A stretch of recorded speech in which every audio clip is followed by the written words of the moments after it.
A'udzubillahi minasyaitonirrajim. Bismillahirrahmanirrahim. Assalamualaikum warahmatullahi wabarakatuh. Alhamdulillahirabbil alamin wa bihi nasta'in ala umurid dunya waddin. Wassalatu wassalamu ala Rasulillahil amin wa ala alihi wa sahbihi ajma'in. Allahumma iftah alaina hikmatak wa anshur alaina min khazaini rahmatika ya arhamar rahimin. Rabbi shrah li sadri wa yassir li amri wahlul 'uqdatam min lisani yafqahu qawli. Subhanaka la ilma lana illa ma 'allamtana innaka antal alimul hakim. Wala haula wala quwwata illa billah. Allahumma rabbi yassir wa la tu'assir rabbi tamim bil khair.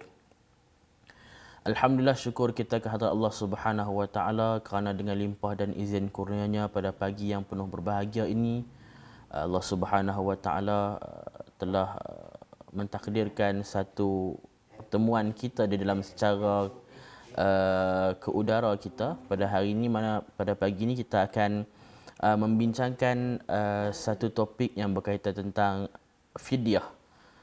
Baik, insya-Allah pada pagi yang berbahagia ini juga kita bersiaran langsung daripada Jabatan Agama Islam dan Jabatan Ahli Ehwal Agama Islam Negeri Perlis yang diadakan rakaman di sini untuk tontonan live oleh pihak Suara Sunnah Channel. Dan insya-Allah pada pagi ini saya memasuki slot Majlis Agama Islam dan Adat Istiadat Negeri Perlis MAIP untuk membincangkan tentang tajuk fidyah, yakni hutang kepada Allah yang mesti ditunaikan. Daulat tuanku, saya merafak sembah tahniah dan bai'ah dan taat setia sempena 2 dekad pemerintahan Duli Yang Maha Mulia Tuanku Syed Sirajuddin Ibni Almarhum Tuanku Syed Putra Jamalulail selaku Raja Pemerintah Negeri Perlis yang telah selama 2 dekad Duli yang teramat mulia Tuanku memerintah Negeri Perlis ini, dan batik menjunjung merafak sembahlah ke atas Duli Yang Maha Tuanku. Semoga Tuanku diberikan nikmat kesihatan yang berpanjangan untuk terus mentadbir Negeri Perlis ini. Baik, insya-Allah tajuk yang kita akan bincangkan hari ini tentang fidyah. Kita akan teruskan tengok kepada apa yang dimaksudkan dengan fidyah ini. Fidyah, tuan-tuan dan puan, fidyah merupakan bayaran denda yang dikenakan kepada seseorang yang tidak dapat menggantikan puasanya di bulan Ramadan pada sesuatu tahun sehinggalah tibanya bulan Ramadan tahun yang berikutnya. Firman Allah Subhanahu wa taala dalam Al-Quran, a'udzubillahi minasyaitonirrajim. Wa 'alal ladzina yutiquna fidyatun ta'amu miskin. Surah Al-Baqarah ayat 184, yang mana Allah Subhanahu wa taala berfirman, dan wajib bagi orang yang mampu berpuasa itu tetapi dia tidak dapat mengerjakannya untuk membayar fidyah dengan memberi makan kepada seorang miskin. Dalam ayat ini Ibnu Abbas mentafsirkan bahawa pada ayat ini menceritakan tentang bahawasanya tentang keadaan orang yang tidak berpuasa ini, bagi orang yang mampu berpuasa tapi dia tidak mengerjakannya. Pada awal-awal di awal suruhan perintah Allah Subhanahu wa taala kefarduan berpuasa bagi umat Nabi Muhammad, ramai orang merasa begitu berat untuk melaksanakan puasa kerana dilakukan dalam sebulan dalam bulan Ramadan.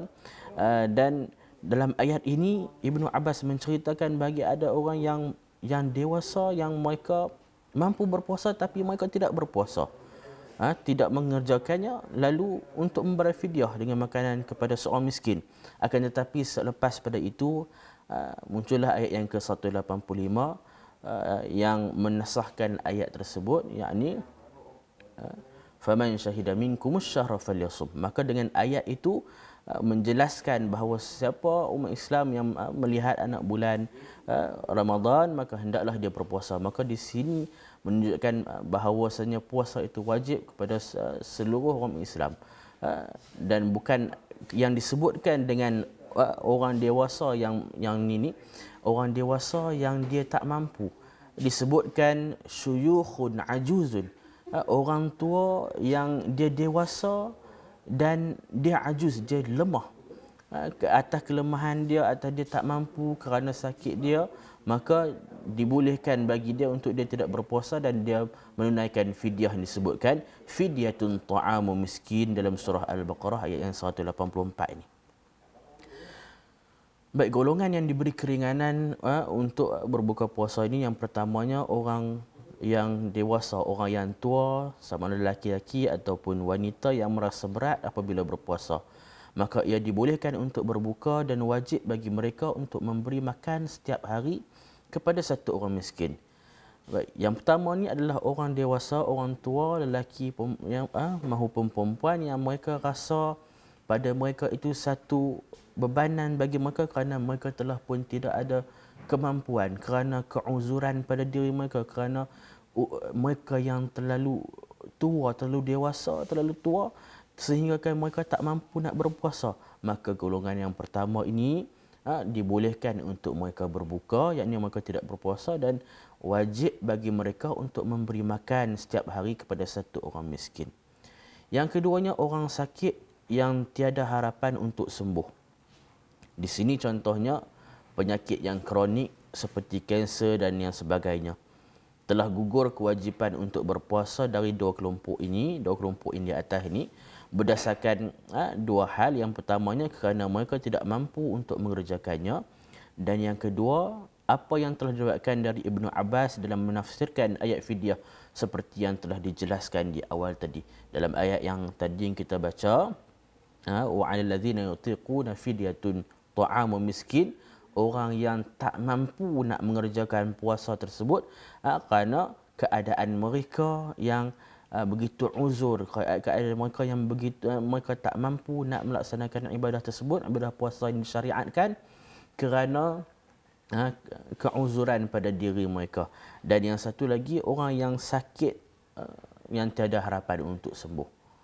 Ini adalah dua golongan yang diberi keringanan untuk mereka berbuka, mereka tidak puasa, dan mereka boleh untuk membayar fidyah selepas pada puasa Ramadan tersebut. Baik, disebutkan juga dalam ini yang dibolehkan berbuka puasa dan mereka membayar fidyah adalah wanita hamil dan wanita yang menyusu. Bagi wanita hamil dan wanita yang menyusu itu dibolehkan untuk berbuka. Hal ini kerana jika wanita hamil berpuasa pada umumnya akan memberatkan dirinya serta kandungannya.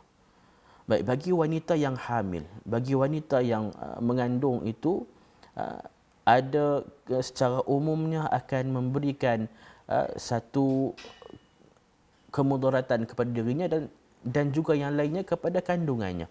Jika dia khawatiri kandungannya itu tidak mendapat makanan yang cukup kerana ibu tersebut, ibu yang hamil, ibu yang mengandung tersebut tak makan kerana dia berpuasa, lalu mungkin akan menjejaskan kandungannya itu. Maka dalam hal ini dijelaskan juga bahawa ibu yang hamil, ibu yang mengandung boleh berbuka puasa, boleh tidak berpuasa, dan kerana pasal apa? Dia nak jaga kandungan di dalam anak dalam kandungannya itu. Demikian pula wanita yang menyusu juga. Jika dia berpuasa, maka akan berkurang air susunya sehingga boleh mengganggu perkembangan anaknya. Bagi wanita yang melahirkan anak, bagi wanita yang menyusu bayi, maka kalau dengan keadaan kalau dia berpuasa, dikhawatiri kerana dikhawatiri berkurangnya susu yang dihasilkan itu sehingga boleh mengganggu perkembangan anaknya. Anak bayi tersebut perlukan kepada susu ibunya. Bagi ibu yang menyusu, maka dibolehkan baginya untuk berbuka puasa.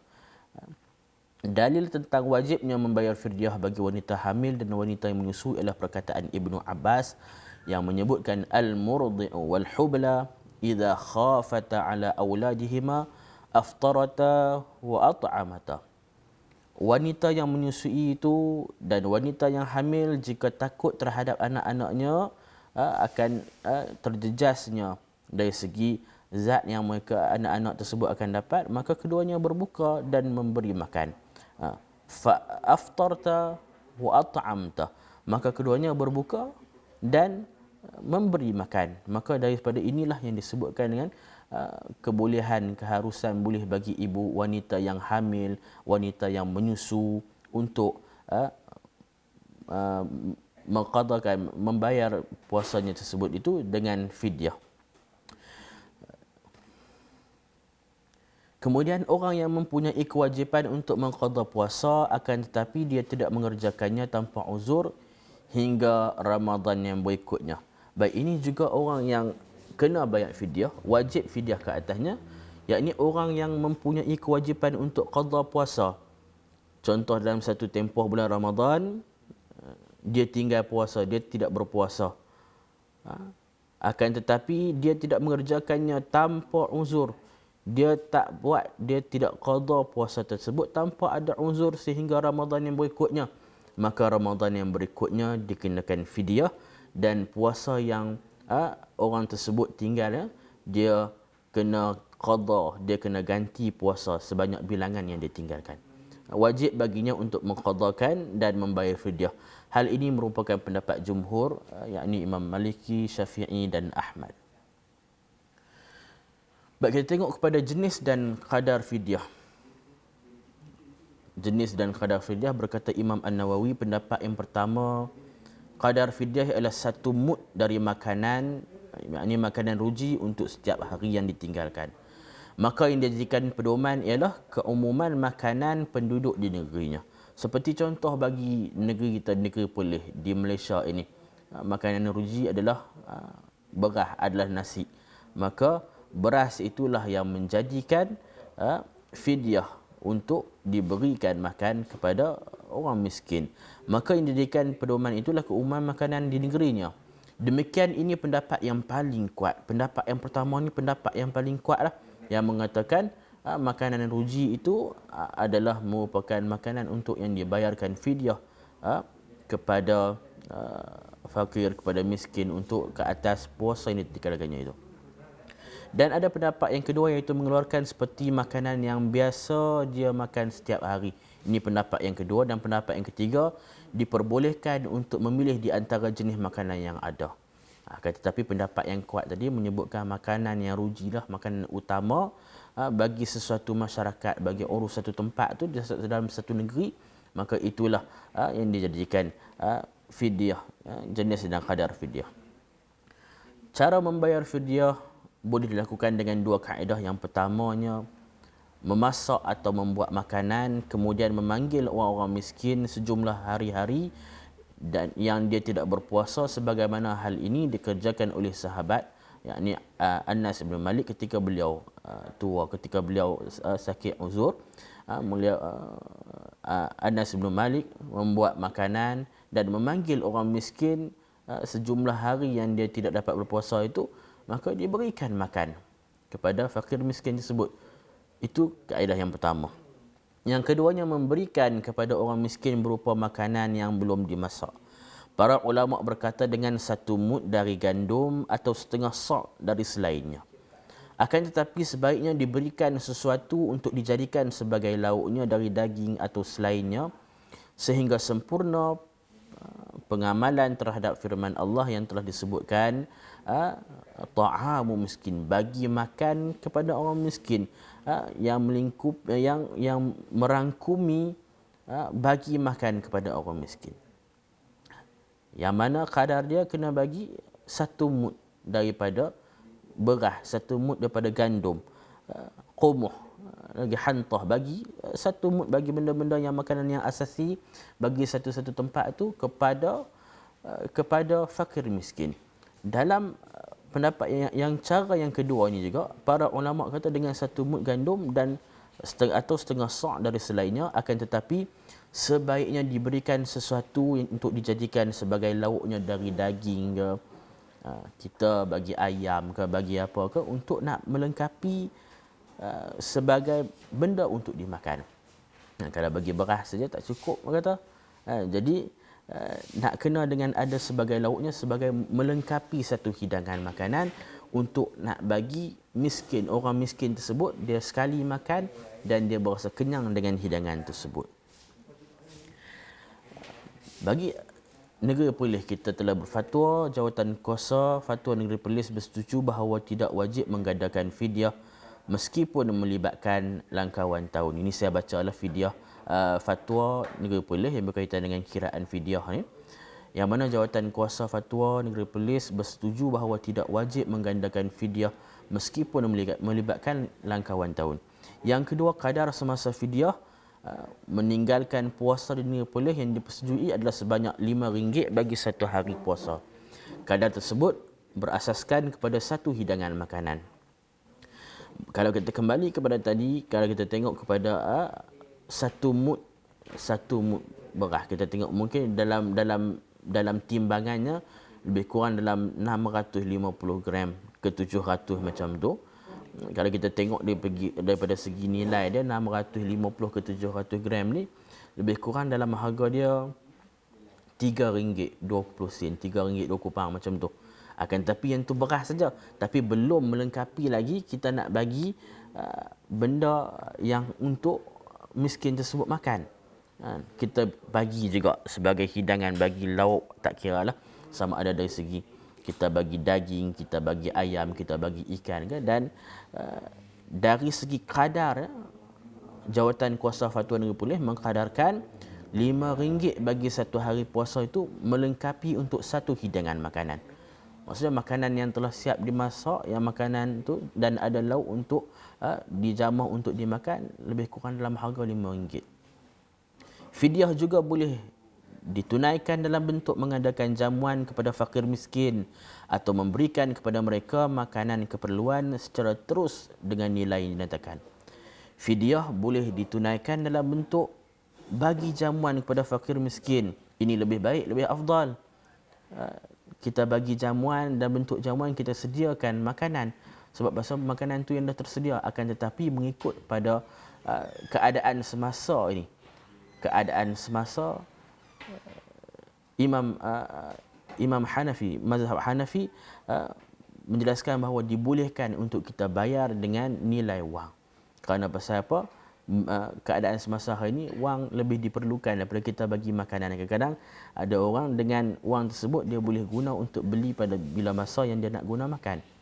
Fakir miskin tersebut kita bagi nilai sehari yang dia tinggal itu RM5, memadai sekali satu hidangan makanan yang cukup mengenyangkan perutnya.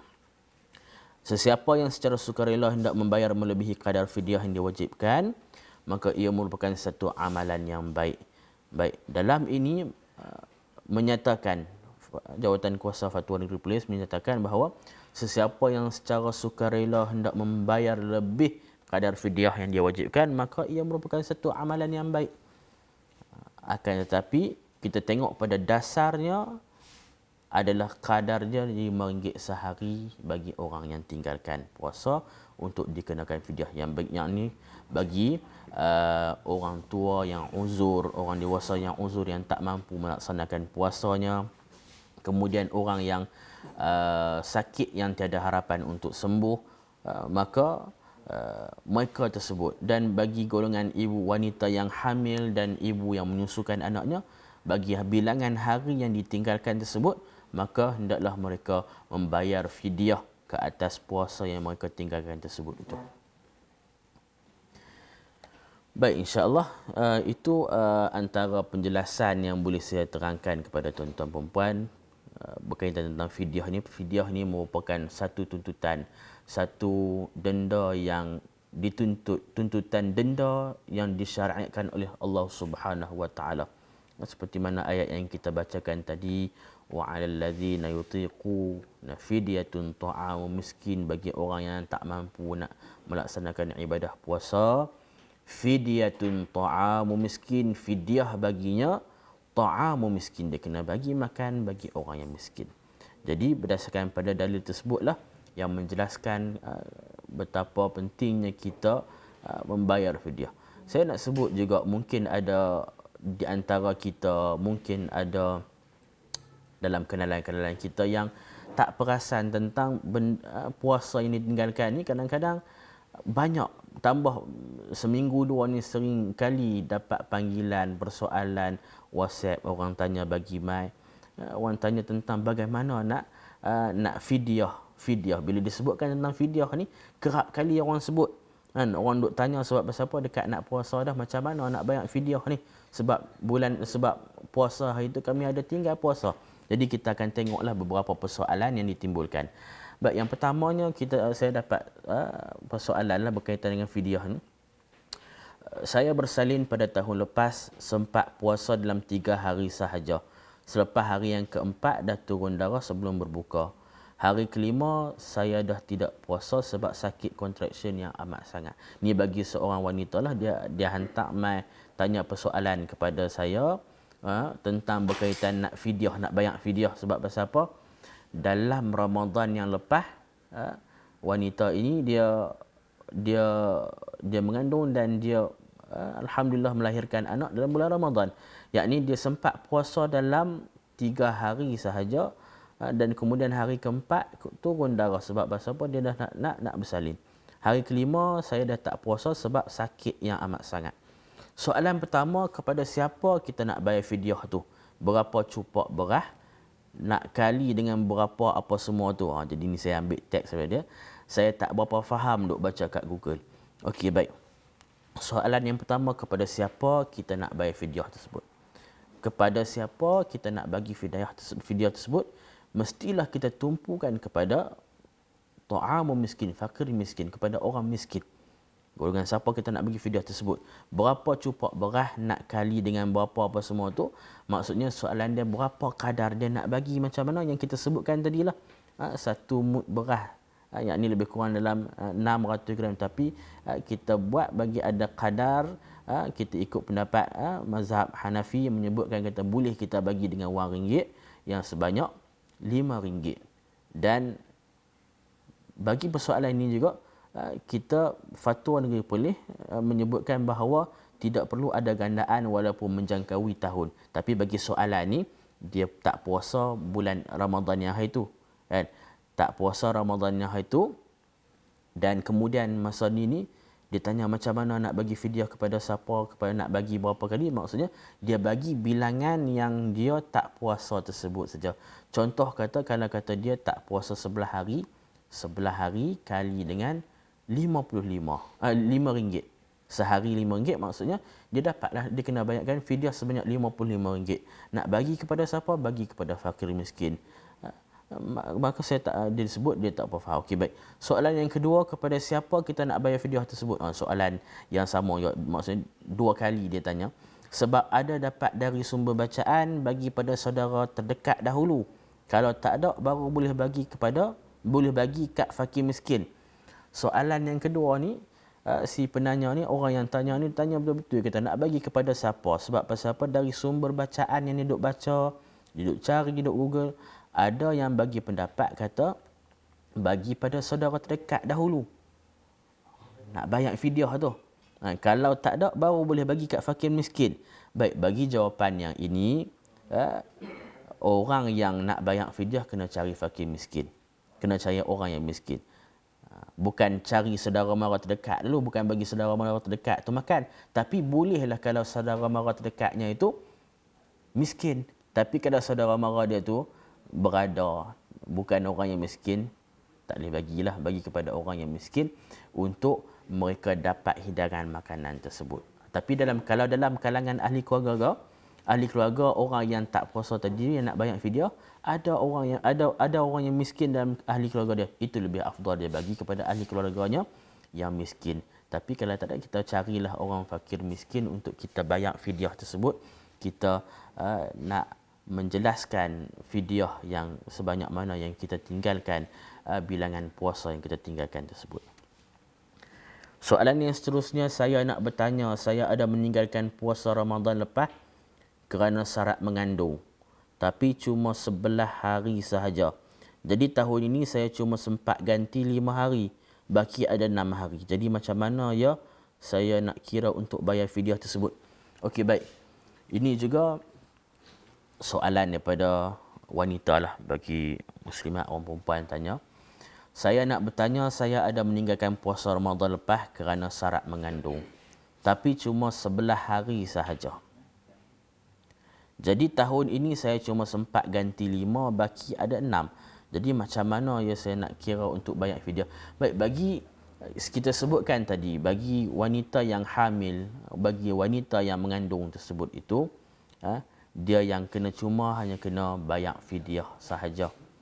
Tapi kalau dia tinggalkan puasa Ramadan kerana dia syarat mengandung tersebut, mungkin sakit padanya itu kerana dia syarat mengandung, kerana selepas itu mungkin hilang penderitaan yang dia tanggung tu. Tapi kalau kata dia tinggalkan puasa kerana masalah dalam kandungan dia tu perlukan dapat zat yang secukupnya, maka baginya fidyah sahaja. Tapi bagi pendapat bagi yang menyebutkan tentang dia tinggal puasa sebab dia syarat mengandung, sebab sakit pada mengandung tersebut, bukan kerana untuk anak kandungannya, kerana untuk sakit dia tu, maka dia kena qada puasa sebanyak bilangan yang dah hari itu. Ini ada perbincanganlah pendapat-pendapat yang menyebutkan tentang bagaimana, adakah qada saja, adakah kita nak kena fidyah saja. Jadi bagi persoalan ni, kalau kata dia nak ganti, dia dah ganti sempat selama 5 hari, baki ada 6 hari lagi. Jadi macam mana dia nak ganti ke tak? Kalau kata dalam soalan dia tinggal Ramadan, hari ini dia dah tak sakit dah mengandung. Sebab pasal apa? Dia telah bersalin, dia dah sihat dan dia dah ganti selama 5 hari yang ditinggal itu 11 hari, baki ada 6 hari lagi. Maka bagi dia dibolehkanlah bagi untuk dia kena qada balik yang sebanyak bilangan yang dia ada. Baik, dalam hari ini kita tengok kita dah hari yang keberapa Syaban, hari yang ke-23 saya rasa hari ini, maka ada lagi beberapa hari. Jadi pada orang yang tinggal puasa tu masih lagi ada peluang untuk nak bayar, nak qada puasanya. Samalah juga bagi kita, bagi sesetengah orang yang mungkin puasa yang Ramadan 1440 yang baru-baru ni, dia ada tinggal puasa. Mungkin kerana pasal apa? Kerana pasal dia sakit. Wa in kana maridan aw ala safarin fa iddatun min ayyamin ukhra. Bagi orang yang dalam pemusafiran, bagi orang yang dalam keadaan dia sakit, mungkin puasa lepas ada di antara kita yang demam. Demam panas tahun lepas kata berapa hari? 10 hari demam panas. Kata 10 hari tersebut dia baru ganti 7 hari.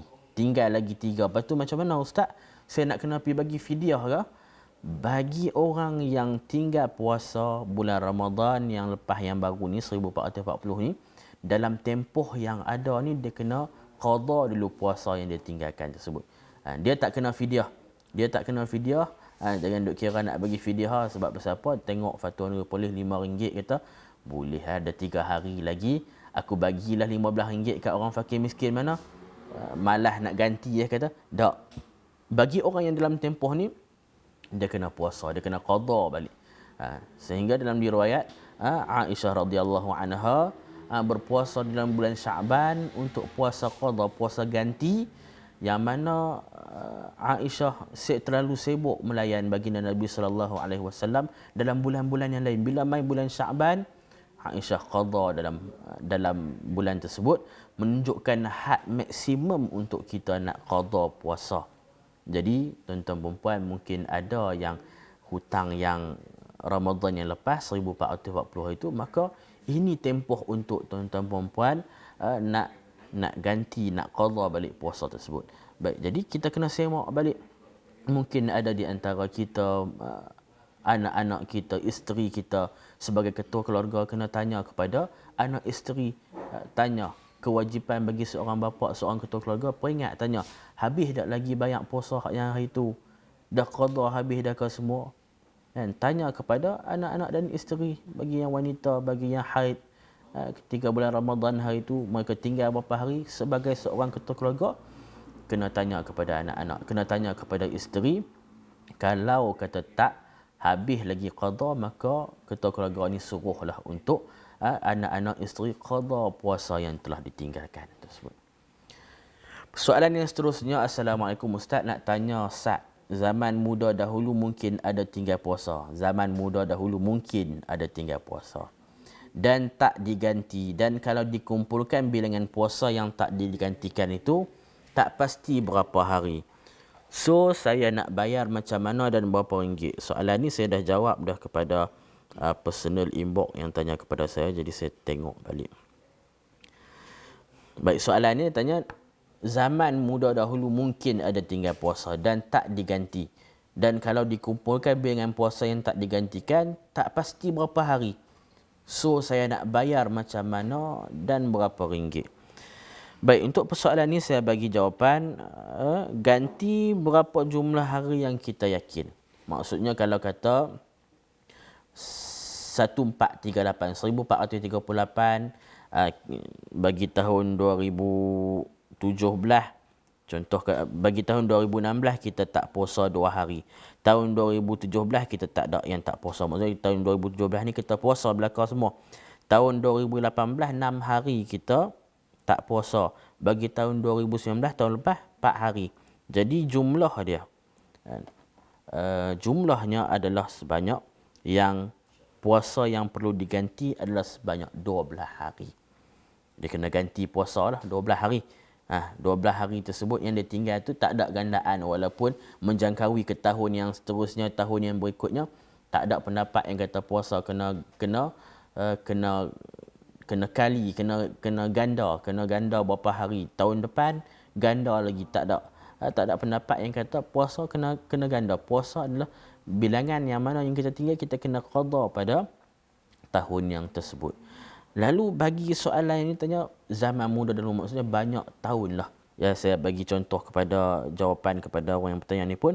Contohlah jika saudara tak puasa tahun 2016 2 hari. Tahun 2017 tak ada puasa belaka semua. 2018 ada 6 hari.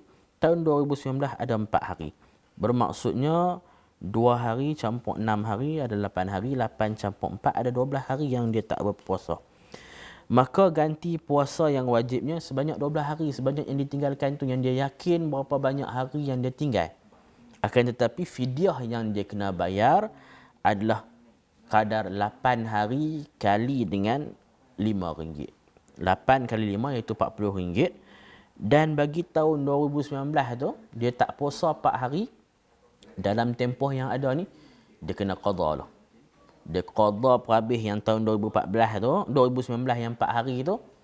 Kalau dalam tempoh ni dia dah habis, maksudnya dia tak kena fidyah untuk tahun 2019. Dia cuma bayar fidyah bagi tahun 2016 dengan 2018 sebanyak 8 hari sahaja. Maka dengan kadar RM5 sehari, kenalah dia bayar sebanyak RM40. Kena bagi kepada fakir miskin RM40 tersebut untuk menyelesaikan fidyah. Akan tetapi bilangan yang dia tinggal tu lepas pada Ramadan tahun ini, dia ada lagi dia ada 12, dia ada 8 hari lah. Sebab kalau kata dia sempat ganti untuk 2019 untuk tahun ni, maka dia ada 8 hari lagi yang baki tahun-tahun yang sebelumnya tu. 8 hari tu dia ganti pada tahun yang selepas ini, selepas Ramadan ini, dia qada balik puasa dia sebanyak 8 hari. Apapun perkara pokoknya, perkara asasnya, puasa yang ditinggalkan itu wajib digantikan bagi orang yang bukan disebutkan orang golongan orang tua yang uzur, bukan orang yang sakit, sakit yang tak ada harapan untuk sembuh. Bagi wanita yang hamil dan wanita yang melahirkan anak itu, bukan pada yang tu. Bagi orang yang bermusafir ke, dia buka puasa dia. Orang yang sakit, yang tak sihat, yang demam, dia boleh berbuka puasa. Kerana pasal apa? Orang yang sakit ni, dia nak kena makan pada masa tu. Dia kena buka puasa pada waktu tu. Mungkin dalam tempoh 4 hari dia demam. 4 hari lepas pada Ramadan tersebut, dia kena ganti puasa bilangan yang dia tinggal tersebut. Jadi bagi persoalan ni, zaman muda dulu mungkin ada ganti tapi tak ingat. Jadi banyak ganti bilangan yang kita yakin sahaja. Berapa hari yang kita tinggal, dan kita bayar pun ikut keyakinan kita. Kalau kita yakin kata bayar, kita ikut berapa hari yang kita dah bayar. Tapi kalau kata kita yakin, kata saya yakin saya tak bayar lagi, maka ikutlah pada kadar yang dia yakin pada diri dia. Kerana pasal apa? Sesungguhnya Allah lebih mengetahui akan apa yang niat hambanya nak perlakukan. Kalau dia saja nak mengelakkan daripada dia nak kena bayar banyak, itu atas dia dengan Allah Subhanahu Wa Taala. Kerana pasal apa? Fidyah ni merupakan tuntutan denda pada Allah Subhanahu Wa Taala. Allah minta, Allah tuntut fidyah ni kepada orang yang tak berpuasa, dia kena bayar. Kalau kata dia tipu dalam bilangan tersebut, maka urusan dia dengan Allah Subhanahu Wa Taala. Persoalan yang seterusnya, salam, saya ingin bertanya bagaimana cara nak bayar fidyah secara atas talian. Ini persoalan saya nak tanya macam mana nak bayar fidyah secara atas talian. Secara online memandangkan Ramadan dah nak dekat. Nak keluar pi bagi sendiri pada yang berhak pun dah tak boleh. Jadi persoalan ni soalan yang baru-baru ni kerana pasal apa kita terikat dengan arahan PKP, kawalan pergerakan kita ni.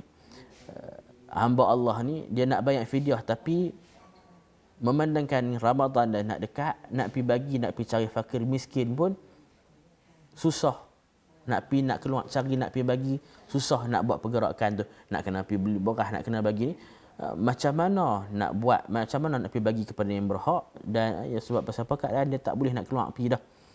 Susah nak pi cari bagi, mohon penjelasan. Maka dengan itu di Majlis Agama Islam dan Adat Islam Nepalih bahagian wakaf dia ada, kita boleh bayar melalui akaun bank Islam yang bernombor 09101002497.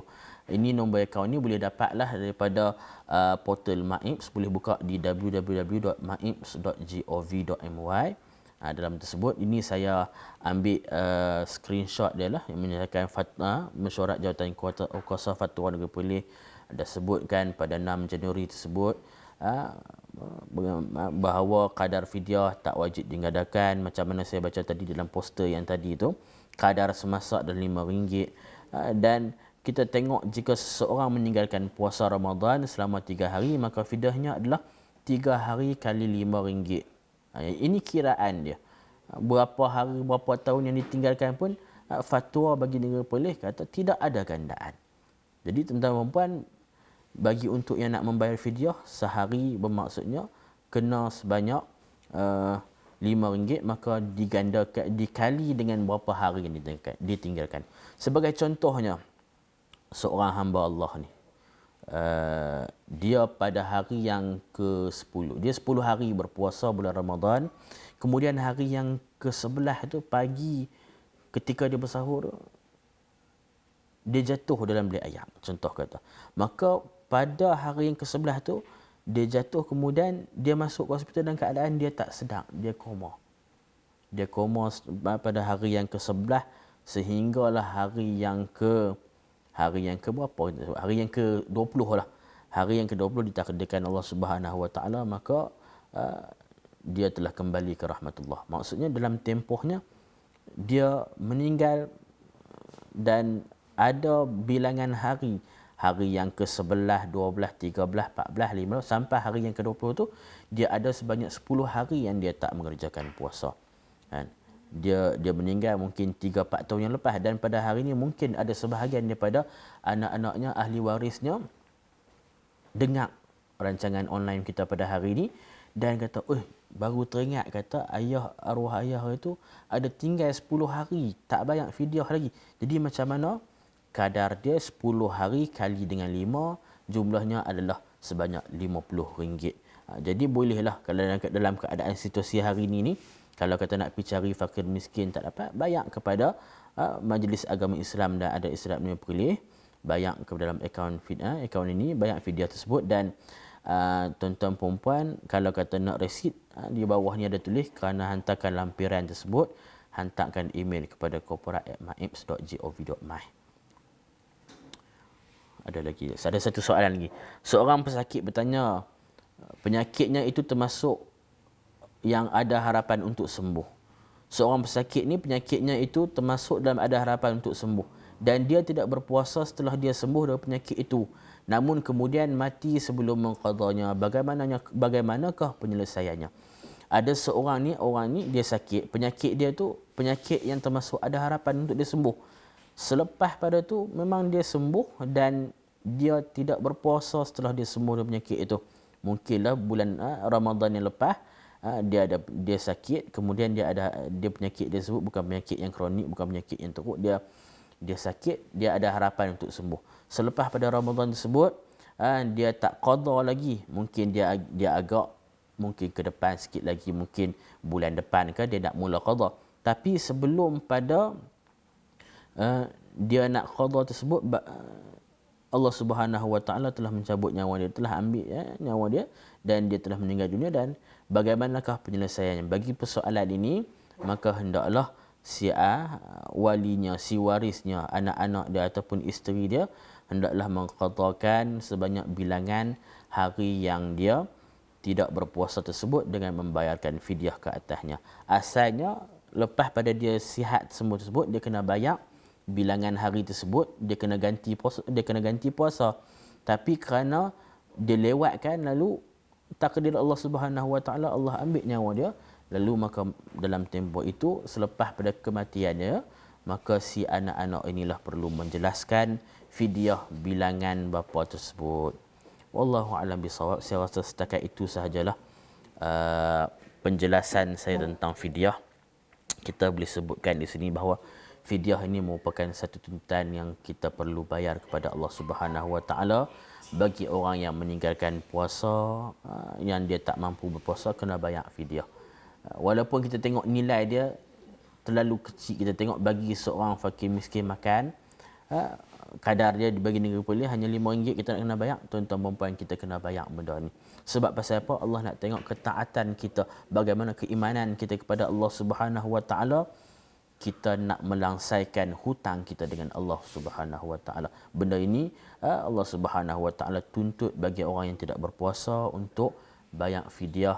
Dan kita bagi sesiapa yang masih ada lagi bilangan-bilangan baki-baki hari yang tidak berpuasa, maka tempoh ini tuan-tuan perempuan maksimumkanlah untuk ganti puasa yang Ramadan yang lepas. Mudah-mudahan kita dirahmati oleh Allah Subhanahu Wa Taala, diampunkan segala dosa kita, dan insya-Allah saya rasa setakat itu saja penyampaian saya pada pagi ini.